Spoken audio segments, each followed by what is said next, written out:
Hey you guys, I've gotten a couple of questions on how to solve variables, and it's pretty complicated if you have not practiced or have rehearsed exactly what to do. And there are some terms that you need to know and some things that you really have to just understand first. All right, so let's go ahead and get started. So I'm going to kind of step out the way, put the camera down just a little bit. Okay, so the first thing that you need to know is when you're solving for variables, you have to isolate the variable. One, of course, let's go ahead and start with an equation so I can show you what to do. So if we had this equation, x plus 14 equals 22. Okay? X plus 14 equals 22. The first thing you need to know is a variable is an unknown number. We do not know this particular number at all. Don't know it. And variable doesn't have to always be X. It can be A, it can be Q, any letter of the alphabet can be a variable. But remember, this is an unknown number. We do not know it, not yet. The first thing that we have to do is isolate, and basically isolate means to put this by itself, to put it alone, a loner in the math world. All right, we have to isolate the variable by doing an inverse operation. And what I mean by inverse operation, and I'm going to just let you know this is a variable. And an inverse operation, it just means that whatever operation this is, you're going to do the opposite. So this one has addition, so you're going to do the opposite, which is subtraction. If it was multiplication, you would do the opposite, which is division. If it was a square root, you're going to do the opposite, which would be the use of an exponent, okay? And of course, if you're doing the cubing, if it was a 3 cube, then you would also use a cube root.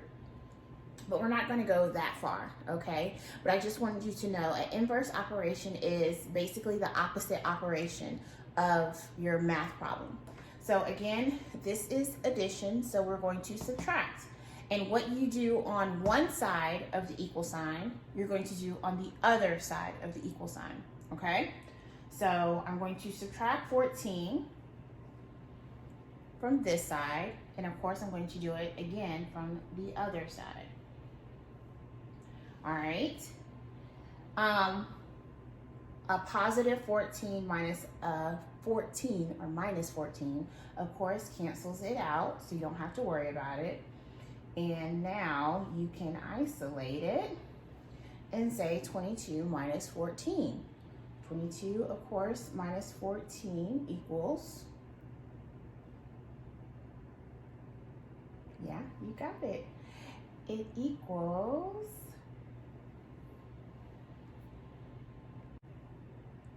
yes, it equals 8. Okay, so let's try another one. Yeah.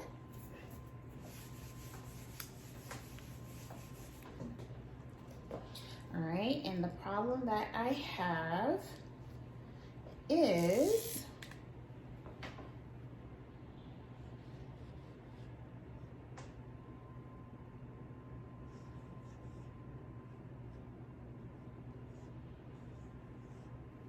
okay, and that is negative 13.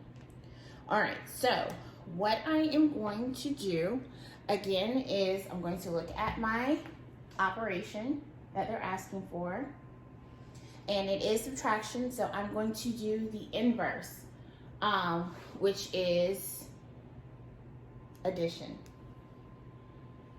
So I'm going to add 9, and again, whatever I do on this side, I'm going to do on the other side of the equal sign. Plus 9 All right, negative 9 plus 9 cancels it out, okay?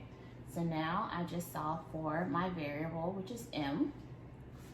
Negative 13 plus 9 equals negative 4, okay? And that will be my answer. But what if I'm not sure? What if I'm not sure if it is negative 4? Well, remember at the beginning of this video, I said that M, or any letter of the alphabet, is the unknown number. Unknown number. So if M equals negative 4, I can just say, to double check, negative 4 minus 9 should equal negative 13, right? Isn't that correct? So negative 4 minus 9, and if you have to, if it's a negative and a minus, in my head, I always add them together and then put the negative sign, but it is negative 13. So negative 13 equals negative 13. So that means that my answer is correct. I'm just going to double check it by putting that unknown number that I solved, unknown number, now that it's known, I'm going to plug it back into my equation and see if I come up with the same number, okay? Hopefully this video helps.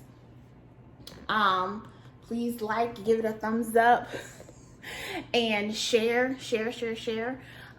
And again, remember variables and inverse operations. Those are the key terms that you need to know to solve variables.